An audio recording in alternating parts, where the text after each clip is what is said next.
안녕하세요. S버프입니다. 축구 토토 승무패 54회차, 이번 주중 회차는 UEFA 챔피언스 리그로 구성되어 있죠. 바로 지난 52회차에서 맞붙었던 팀들의 리턴 매치입니다. 그 결과 저희가 분석했고요. 김민재 선수의 나폴리는 아약스와 하고 손흥민 선수의 이 토트넘은 그 프랑크푸르트와의 다시 리턴 매치를 하죠. 아무래도 이번 경기에는 이 우리 한국 선수들 팀들의 승리가 예상이 되는데 14경기 분석 시작해 보도록 하겠습니다. 첫 번째 경기는 이 하이파와 유벤투스 경기인데요. 하이파는 지난 유벤투스 상대로 홈에서 펼쳐진 경기에서 이 3대1로 패했죠. 이 전반 크게 밀리면서 유벤투스에게 뭐 일방적인 경기가 되나 싶었는데 후반에는 예상 외로 이 하이파가 주도하는 경기가 나오기도 했습니다. 심지어 이 유효슈팅 개수에서는 하이파가 더 많이 가져가는 만큼 공격 작업에 있어서는 이 하이파도 이 굉장히 좋은 모습을 보여줬습니다. 이스라엘 리그에 있는 팀인데 예상 외로 하이파가 유벤투스에게 인상적인 경기를 보여줬죠. 이번 주말 그 마키브 브네이 라이너와의 이 경기에서는 전반 퇴장이 나오면서 패배를 기록하긴 했지만 아직 이 하이파가 이스라엘 리그에서 1위를 기록하고 있기에 홈에서는 조금 더 좋은 경기를 보여줄 가능성도 예상이 됩니다. 유벤투스는 지난 하이파와의 맞대결에서 이 디마리아가 모든 골에 어시스트를 하면서 경기를 잡아내긴 했죠. 물론 후반전에 이제 하이파에게 주도권을 내주기도 했는데 승점을 가져왔다는 사실 자체가 굉장히 고무적이었죠. 근데 뭐 주말 펼쳐졌던 그 AC 밀란과의 리그 경기에서는 패배하면서 이 올라온 분위기를 유지시키지는 못했습니다. 이 상대 AC 밀란이 부상으로 좀 신음하고 있는 상황에서도 좋지 못한 경기력으로 반등시키지 못한 게 유벤투스에게 좀 부정적인 요소죠. 이번 경기는 하이파의 패배를 예상을 합니다. 이번 경기 하이파가 홈에서 펼쳐지고 이스라엘까지 가야 되는 원정, 이 유벤투스에게 좀 부담스러울 수는 있는데 원체 전력 차이가 큰 그런 상황이기 때문에 유벤투스가 다시 한번 이 하이파를 잡아내고 이 벤피카와 16강 경쟁에 참여를 할 것으로 예상이 되네요. 하이파의 패 예상합니다. 두 번째 경기는 자그레브와 잘츠부르크의 경기인데요. 지난 경기 잘츠부르크는 홈에서 1대0 승리를 챙겼죠. 시종일관 상대를 압박하면서 이 자그레브의 빌드업조차 힘들게 만들었고 상대 실책을 유도하면서 경기를 잘 풀어나갔습니다. 특히 21번의 이 수시치 이 선수가 공격에서 중심적인 역할을 하면서 시종일관 이 투톱에게 기회를 만들어주며 상대를 아주 괴롭혔죠. 디나모는 잘츠부르크를 상대로 3백을 운영하면서 수비적으로 경기를 운영하고 역습 한 방을 노렸는데 결국 이 빌드업 과정에서부터 탈압박을 통해서 쉽게 빠져나가지 못하면서 경기를 내주고 말았죠. 선수비 후역습을 메인 테마로 가져온 디나모였지만 이 잘치의 선수들이 압박에 고전하면서 계속해서 상대 공격진들에게 이 공을 뺏기는 모습을 보여줬죠. 실점 이후에는 좀 더 날카로운 역습을 보여주면서 유슈팅을 가져가기도 했습니다. 하지만 딱 거기까지였죠. 이번 경기는 자그레브의 승리 또는 무승부를 예상합니다. 이 잘치가 좀 더 밀어붙이긴 했어도 둘 다 이 자신들의 컨셉을 잘 가져가고 수행하려고 했고 이번에는 또 디나모 자그레브의 홈인 만큼 잘츠부르크도 쉽지 않은 경기를 펼칠 것으로 예상이 됩니다. 더불어 이 자그레브 역시 홈에서는 자신들이 기존에 쓰는 포백을 들고 와서 잘츠와 맞불을 붙어볼 수도 있을 것으로 예상이 되거든요. 자그레브 특유의 이 속공이 통한다면 충분히 승리할 가능성도 큰 그런 경기로 예상이 되네요. 자그레브의 승무 예상합니다. 세 번째 경기는 AC 밀란과 첼시의 경기인데요. 지난 맞대결에서 첼시가 홈에서 3대0 완승을 거뒀죠. 첼시는 초반 20분까지는 이 밀란에게 주도권을 내줬지만 포파나의 득점 이후에는 경기 흐름을 완전히 가져왔죠. 특히 이날 경기에선 티아고 실바가 아주 좋은 모습을 보여줬으며 무리하지 않고 안정적인 수비 라인이 무실점 승리를 가져오는 데 큰 기여를 했습니다. 또한 리그 경기에서 울브스를 상대로도 또 3대0 대승을 거두면서 선수들을 로테이션 돌렸음에도 체력적인 안배도 가져오면서 3대0 대승을 거뒀죠. 밀란은 지난 맞대결에서 아쉬운 수비 집중력을 보여줬죠. 물론 밀란의 부상 선수가 많다는 점을 좀 고려를 해야 되겠지만 첫 번째 실점에서도 세트피스에서 티아고 실바에게 헤더를 허용했고 두 번째 실점에서도 이 제임스의 크로스를 충분히 커트할 수 있었지만 제대로 클리어링하지 못하면서 이 수비적으로 굉장히 아쉬운 모습을 보였습니다. 하지만 지난 리그 경기에서 유벤투스를 상대로 승점 3점을 따왔고 여전히 부상 선수가 많긴 하지만 이 전력 자원들이 많이 복귀를 하면서 이번 경기에서는 그래도 좋은 경기력을 보여줄 가능성도 배제할 수는 없습니다. 이번 경기는 밀란의 패배를 예상을 하는데요. 이 밀란이 유벤투스를 잡고 분위기를 다시 잡았을지 모르겠지만 아직까지 부상 선수가 많은 상황이에요. 또한 첼시가 상당히 분위기가 많이 올라왔고 전력상 우위를 가지고 있다고 판단되는 만큼 이번 경기 밀란의 패배를 예상합니다. 네 번째 경기는 이 샤크타르와 레알 마드리드의 경기죠. 두 팀은 지난주 맞대결에서 2대1로 샤크타르가 패했습니다. 확실히 샤크타르는 레알에게 시종일관 압도를 당했죠. 이 즈부코우의 발리골을 제외한다면 특별한 장면이 없을 정도로 레알에게 크게 밀렸습니다. 그래도 뭐 11개의 선방을 기록하며 아주 좋은 모습을 보여줬던 이 트로빈 골키퍼가 이번 경기에서도 좋은 활약을 펼친다면 희망이 있을 수도 있죠. 레알은 지난 주말 헤타페와의 리그 경기에서 1대0 신승을 거뒀죠. 이 밀리탕의 이른 시간 득점 이후에 골은 없었지만 기회 자체는 많이 만들어내면서 괜찮은 경기력을 보였습니다. 벤제마가 이날 휴식을 취하면서 체력을 비축했다는 것도 레알에게는 굉장히 큰 호재로 작용할 수가 있죠. 이 경기는 샤크타르의 패배를 예상합니다. 다만 여전히 크루투아 골키퍼가 결장하기 때문에 레알의 최후방 변수는 있는 상황이긴 해요. 샤크타르의 홈 경기지만 이 폴란드에서 중립 경기로 치러지기에 샤크타르가 홈 2점을 가져가기가 쉽지가 않고 벤제마가 완전한 상태로 경기를 준비하고 있고 지난 맞대결에서 경기력의 격차가 워낙 컸기 때문에 레알의 우세, 이 샤크타르의 패배를 예상합니다. 다섯 번째 경기는 셀틱과 라이프치히의 경기인데요. 이 셀틱은 라이프치히와의 지난주 챔피언스리그 경기에서 3대1로 패했죠. 초반부터 주도권을 가져오기 위해서 강력한 전방 압박을 감행하는 모험수를 좀 뒀습니다. 하지만 이 끌어올린 수비 라인 뒷공간을 침투한 이 은쿤쿠에게 초반 2골을 내주며 일찌감치 끌려가고 말았죠. 이번 경기에서도 같은 전술을 들고 나온다면 뒷공간을 공략하는 이 라이프치히 빠른 공격수들을 주의할 필요가 있죠. 그렇지만 중원에서 압박을 통해 끊어낸 후 만회골을 기록하는 모습을 보이기도 했던 만큼 좀 더 세밀한 전방 압박을 펼친다면 이 셀틱이 이변을 만들어낼 가능성도 커 보입니다. 다만 주전 미드필더로 이 빌드업의 핵심을 담당하고 있는 스코틀랜드 이 국가대표팀 주전이죠. 이 칼럼 맥그리거가 지난 맞대결에서 당한 부상으로 결장이 예상되는 것은 이 셀틱 입장에서 굉장히 큰 악재죠.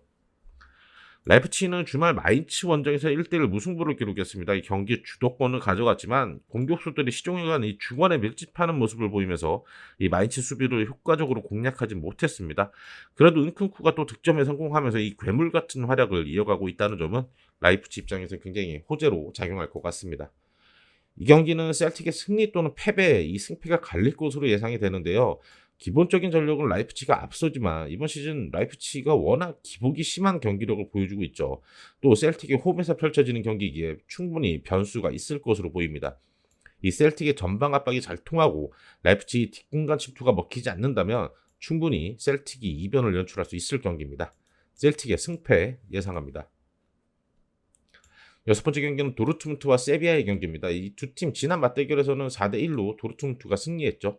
이 도르트문트의 젊은 선수들이 이른 시간에 골이 터지자 분위기를 탔고 전반에만 3골을 몰아치면서 일찌감치 승리를 예상할 수 있었습니다. 그리고 도르트문트는 챔스 이후 주말 미넨과의 이 대여 클라사커에서 후반 95분 이 극적인 등쪽골을 만들어내면서 무승부를 기록했고 그 바이에른 미넨에게 이어도 연패 기록을 깼죠. 분위기는 확실히 상승 곡선을 탔습니다. 세비야는 굉장히 큰 변화가 생겼죠. 지난주 바로 새로운 감독의 부임인데요. 이 새로운 감독 이 산파울리가 부임 직후 까다로운 빌바오의 경기에서 무승부를 기록하면서 분위기를 반등시키는 데 성공을 했습니다. 경기력적으로도 확실히 나아지는 모습을 보여주면서 앞으로를 더욱 기대하게끔 만들었고 주전 센터백으로 영입했던 이 마르캉 역시 드디어 부상 끝에 데뷔전을 치르면서 긍정적인 모습이 많이 나왔던 세비야입니다. 이번 경기는 도르트문트의 승리 혹은 무승부를 예상하는데요. 분위기를 탄 도르트문트의 이 젊은 선수들이 홈 2점을 앞세워서 경기를 가져올 가능성이 높아 보입니다. 다만 분위기를 반전시킨 세비야 역시도 만만치 않죠. 도르트문트를 굉장히 까다롭게 만들 수도 있을 것으로 예상이 되네요. 이 도르트문트의 승무 예상합니다. 일곱 번째 경기는 파리 생제르맹과 벤피카의 경기인데요. 지난 경기 1대1로 두 팀이 비겼죠. 경기 초반 메시가 골을 넣으면서 주도할 줄 알았었는데 이 벤피카의 압박 축구가 상당히 부담스러웠습니다. 확실히 이번 시즌 주의해야 될 팀은 벤피카라고 보고 싶네요. 파리는 리그 경기에서는 약간의 로테이션을 돌리며 주전 선수들의 체력을 안배해줬는데 랭스를 상대로 오히려 많은 슈팅을 내주며 겨우 무승부를 거두고 말았죠. 주전 센터백인 라모스가 퇴장을 당하면서 경기를 좀 어렵게 풀었고 은바페가 최전방에서 좀 고립되는 그런 모습들을 보여주기도 했습니다. 벤피카는 리그와 챔스에서 모두 좋은 모습을 보여주고 있죠. 리그에서 무패 행진이고 챔스에서 유벤투스 홈에서 승리를 거두는 등 좋은 모습을 보여주고 있습니다. 특히 이 로저 슈미트 감독의 압박 축구는 초반 벤피카를 돌풍의 주역으로 만들어내고 있죠. 벤피카 역시 이번 경기에 대비하여 리그에서는 약간의 로테이션을 돌렸지만 4대2로 승리를 거두며 상승세를 유지하는 데 성공했습니다. 이번 경기 굉장히 까다롭다고 생각이 드는데요. 우선 두 팀 모두 이번 시즌 패배가 없는 상당히 픽하기 어려운 그런 매치업입니다. 하지만 이번 경기는 이 PSG의 우세, 승리가 조금 예상이 됩니다. 두 팀 모두 리그에서 체력 안배를 했지만 기본적인 전력상 이 파리가 상당히 우위를 가지고 있기 때문에 파리가 승기를 가져오지 않을까 싶습니다. 근데 앞에서 언급드렸던 것처럼 이 벤피카의 압박 축구, 상당히 인상적인 압박 축구를 펼치는 만큼 벤피카의 상승세도 무시할 수 없어요. 이 파리 원정이긴 하지만 벤피카의 압박이 먹힌다면 이번 경기 승패가 갈릴 그럴 경기로 예상이 됩니다. 이변 연출이 될 가능성이 높아 보여요. PSG의 승패 예상합니다. 여덟 번째는 나폴리와 아약스의 경기죠. 나폴리는 지난 경기에서 아약스를 무려 6대1 대승을 거두면서 이 클래스 전력 차이를 확실히 보여줬죠. 양팀 모두 4-3-3을 기반으로 하는 팀이기에 엄청난 중원 싸움이 벌어지지 않겠나 싶었는데 생각보다 경기가 허무하게 끝났죠. 전반 시작하자마자 아약스의 쿠두스에게 이 행운의 선제골을 내주긴 했지만 나폴리는 동점골 그리고 나폴리 중원은 상대를 압도하기 시작을 했죠. 후반전에는 이 아약스의 타디치가 퇴장을 당하면서 이미 승부의 추가 기울어져 버렸죠. 나폴리에게 있어서는 로테까지 성공하면서 체력, 승점 모두 챙긴 그런 기분 좋은 승리였죠. 아약스는 홈에서 좀 더 나은 경기력을 보여주고 싶었지만 이 나폴리 상대로 역부족이었죠. 아무래도 현재 폼으로 보면 나폴리는 세계에서 10손가락 안에 드는 폼을 보여주는 최상위 클래스의 팀이라고 봐도 되는 것 같아요. 이 상대 압박에 제대로 된 빌드업조차 보여주지 못했고 롱볼에 의존하면서 빌드업을 할 수밖에 없었습니다. 그러면서 그들의 아약스의 특유의 그 전개 플레이를 제대로 할 수가 없었죠. 이번 경기 역시 나폴리의 승리가 예상이 되죠. 이 타디치는 현재 아약스 공격에서 매우 중요한 역할을 하고 있고 오른쪽 측면에서 6개의 도움을 기록하고 있죠. 근데 이 선수가 못 나온다는 것은 나폴리를 상대로 있는 거 없는 거 다 보여줘야 되는 아약스에게 있어서는 너무 뼈아픈 공백이 될 것입니다. 나폴리가 홈이라는 이점까지 더해지면 아약스를 손쉽게 잡을 그럴 경기로 예상이 되네요. 나폴리의 승 예상합니다. 아홉 번째 경기는 에이티 마드리드와 클럽 브리의 경기죠. 에이티 마드리드는 브리에를 상대로 충격의 패배를 당하면서 이 조 꼴찌로 내려앉았습니다. 이 반면 클럽 브리에는 모두의 예상을 깨고 3승으로 조 1위를 달리고 있죠. 브리에는 수비적으로 내려앉은 에이티 마드리드를 상대로 자기들만의 축구를 구사하면서 승리를 했지만 이번 라운드 리그에서는 챔피언스 리그를 이식해서인지 로테이션을 돌리다가 패배하고 말았죠. 에이티 마드리드는 리그에서 지로나를 상대로 공격적 운영을 통해 2대1 승리를 거두면서 우선 분위기를 반전을 했죠. 이 경기에서 1승을 거두지 못한다면 16강 진출 가능성이 희박해지기 때문에 공격적인 운영을 시도해볼 가능성이 커 보입니다. AT가 불의의 원정임을 감안해서 적어도 지지 않는 경기를 준비하면서 수비 라인을 내리며 역습을 노렸는데 오히려 불의는 그러니까 자신들의 홈에서 좀 더 공격적인 전술로 라인을 올려버리며 이 에이티 마드리드를 압박하면서 그들의 축구를 보여줬었습니다.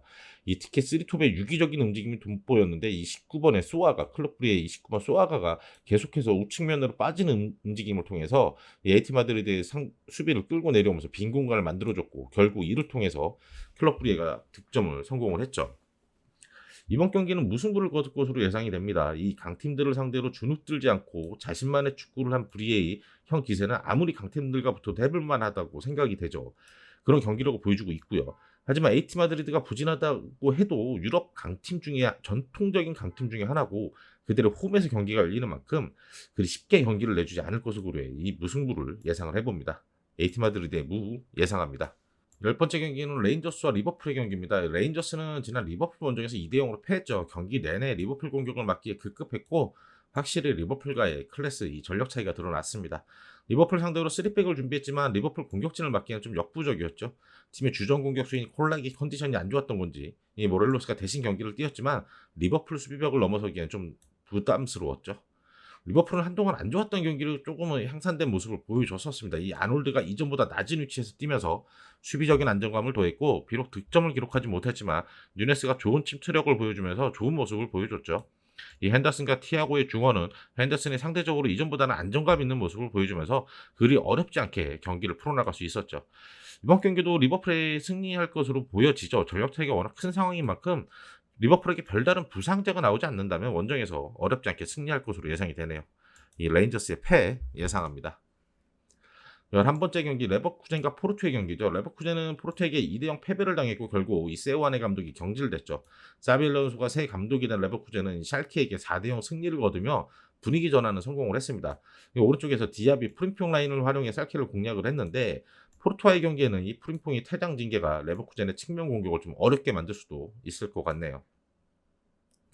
포르투는 최근 상승세를 이어오고 있지만 수비핵 페페가 큰 부상을 당하면서 출전이 어렵습니다. 수비준을 조율해줄 수 있는 선수가 빠지면서 수비에서의 불안함이 드러날 것으로 예상이 되죠. 이번 리그에서 페페를 대신하여 이 파비오 카르도스가 출전하면서 나름 준수한 모습을 보여주긴 했는데요. 발밑이 괜찮은 카르도스인 만큼 수비적인 부분에서 불안을 야기할 수는 있어도 빌드업적인 측면에서는 조금 더 도움이 될 수 있는 그런 선택지가 될 것 같습니다. 두 팀 모두 핵심 선수가 결정하지만 포르투가 이전 맞대결에서 승리했다는 점을 고려해서 무승부 또는 포르투의 승리, 이 레버쿠젠의 패배가 예상이 되죠. 레버쿠젠이 비록 샬케를 잡으면서 분위기 반전에는 성공을 했지만 챔피언스 리그는 조금 더 클래스 있는 팀들과의 맞대결인 만큼 경질 버프가 이 챔스까지 이어지기는 어려워 보입니다. 페페의 빈자리가 크긴 하겠지만 이전 경기에 좋은 모습을 그대로 보여준다면 충분히 레버쿠젠 원정에서 포르투가 승점을 획득할 수 있을 것으로 예상이 됩니다. 레버쿠젠의 무패 예상합니다. 12번째는 바르셀로나와 인테르의 경기죠. 바르셀로나는 지난 경기 인테르 상대로 1대0 패배를 당했죠. 이 풀백을 제외하고는 가용 가능한 베스트 11을 가동했지만 인테르와 이 산시로의 벽은 좀 높았습니다. 하피냐 덴벨레를 양 윙으로 쓰면서 스위칭 플레이를 통해서 인테르의 수비를 뚫어보려고 했는데 역부족이었죠. 그리고 페드리와 가비를 동시에 기용하면서 오히려 이 페드리의 영향력이 극도로 줄어들면서 다시 한번 사비의 이 기용, 선수 기용에 대한 의문을 좀 자아내기도 했죠. 인테르는 홈에서 이 바르샤를 상대로 맞불을 놓는 게 아니라 수비적으로 경기를 운영하면서 영리하게 바르샤를 잡아냈죠. 데브리는 이날 경기에서 레반도프스키를 철저하게 봉쇄를 했고 디마르코도 덴벨레 마킹을 잘 해내며 승리에 공헌했습니다. 특히 이 차라노울루는 공격 시 선봉장 역할을 맡으며 공격진에게 좋은 패스를 공급하면서 구속으로 빨려 들어가는 중거리골로 팀 승리의 1등 공신이 됐죠. 이번 경기는 바르샤의 승리로 끝날 것으로 예상이 됩니다. 바르샤는 인테르를 상대로 10전 6승 3무 1패로 완벽한 우위를 점했지만 지난 경기에서 패하면서 6승 3무 2패가 됐습니다. 물론 이는 산시로 그다음에 영리하게 수비적인 전술을 준비한 인재기의 전술적 선택이 맞아떨어진 것이라고 생각이 들죠. 캄프누로 오는 인테르는 똑같이 수비적인 전술을 취해도 캄프누에서의 바르샤의 공격력을 막아내기에 쉽지 않아 보이네요. 바르셀로나의 승 예상합니다. 13번째 경기는 이 토트넘과 프랑크푸르트의 경기죠. 저번 주에 펼쳐진 맞대결에서는 득점 없이 무승부를 거뒀습니다. 이 토트넘은 매경기 경기력에서는 아쉽지만 그래도 승점을 쌓는 모습 보여주고 있죠. 하지만 유럽 대항전에서는 전력상 우위임에도 불구하고 승점을 따오지 못하는 모습이 상당히 아쉬웠어요. 하지만 지난 리그 경기에서 하나의 변화를 준 콘테 감독이죠. 기존 3-4-3에서 3-5-2로 배치하면서 프리미어 리그 최고의 듀오 손흥민과 케인의 공격력을 최대한 활용해 보려고 하고 있습니다. 이로 인해 폼이 좋은 브라이튼을 상대로 승리를 하긴 했으나 아직까지 이 3-5-2 전술의 완성도, 이 경기력에 대해서 조금 의문이 남아있죠.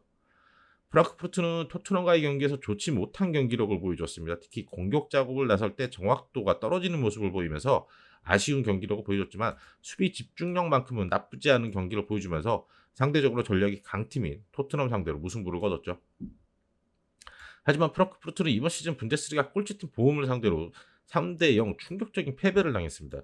주중 펼쳐질 챔스 경기를 대비하기 위해 어느 정도 로테이션을 돌렸지만 이 꼴찌팀 보험에게 진 것은 상당히 충격적인 패배죠. 이번 경기는 토트넘의 승리를 예상하는데요. 이 경기는 또 토트넘의 홈에서 펼쳐지고 이번 시즌 토트넘은 홈에서 패배가 없습니다. 지난 프랑크푸르트 원정에서 골은 터지지 않았지만 주로 경기를 주도하는 팀도 토트넘이었죠. 홈에서 펼쳐지는 경기에서 승점 3점을 따오는데 유리하지 않을까 싶네요. 토트넘의 승 예상합니다. 14번째 경기는 스포팅과 마르세유 경기인데요. 저번 주에 펼쳐진 두 팀의 맞대결에서는 4-1로 마르세유가 승리를 거뒀습니다. 이 경기는 상당히 어수선하게 치러졌는데 전반 극초반에는 스포팅이 분위기를 타면서 아주 위협적인 모습을 보여줬죠. 하지만 이 아담 골키퍼의 치명적인 실수로 실점을 기록을 했고 전반 23분에 어이없는 실수로 퇴장을 당하면서 경기를 완전히 망쳐버렸습니다. 비록 리그 경기에서 곧바로 2-1로 승리하면서 분위기를 반등시켰지만 공격 작업에 있어서 세밀함이 굉장히 떨어졌죠. 또한 이번 경기에서 주전 골키퍼 아단이 퇴장 징계로 출전하지 못하면서 어린 골키퍼 이 프랑크 이스라엘 선수가 경기에 출전할 가능성이 높습니다. 마르세유는 지난 스포팅전에서 전반에 3골을 몰아치며 일찍이 승기를 가져왔죠. 하지만 리그에서 좋은 모습을 보여준 마르세유가 시즌 첫 패배를 강등권에 위치한 이 아작시오에게 패배를 당하고 말았죠. 마르세유의 경기력은 나쁘지 않았으나 운이 좀 안 따라준 그런 경기였습니다. 이 경기가 챔스 경기에 크게 문제가 되지는 않을 것 같아요. 이번 경기는 스포팅의 승패를 예상하는데요. 두 팀 모두 공격적으로 굉장히 무서운 팀입니다. 하지만 이번 경기가 스포팅의 홈에서 펼쳐진다는 점이 스포팅에게 상당히 유리한 점이죠. 특히 토트넘전에서 보여줬던 매서운 경기력을 보여준다면 마르세유 또한 스포팅 원정에서 고전할 가능성이 높습니다. 하지만 스포팅의 주전 골키퍼 아단이 징계로 출전이 불투명하고 마르세유가 똑같이 공격적으로 부딪혀준다면 이 경기 마르세유가 가져갈 가능성도 굉장히 높죠. 스포팅의 승패가 갈릴 경기로 예상이 됩니다. 마지막으로 54회차 14경기 최종픽입니다. 1번 경기 하이파의 패, 2번 경기는 자그레브의 승무, 3번 경기 밀란의 패, 4번 경기는 샤크타르의 패, 5번 경기 셀틱의 승패, 6번 경기 도르트문트의 승무, 7번 경기 파리의 승패, 8번 경기 나폴리의 승, 9번 경기 에티 마드리드의 무, 10번 경기 레인저스의 패, 11번 경기 레버쿠젠의 무패, 12번 경기 바르셀로나의 승, 13번 경기 토트넘의 승, 14번 경기 스포르팅의 승패. 이상으로 저희는 주중 회차 분석 마치도록 하겠고요. 지난주와 마찬가지로 주말 회차 대상 경기들은 이것이 승부처를 통해서 다시 영상 업로드해 드리도록 하겠습니다.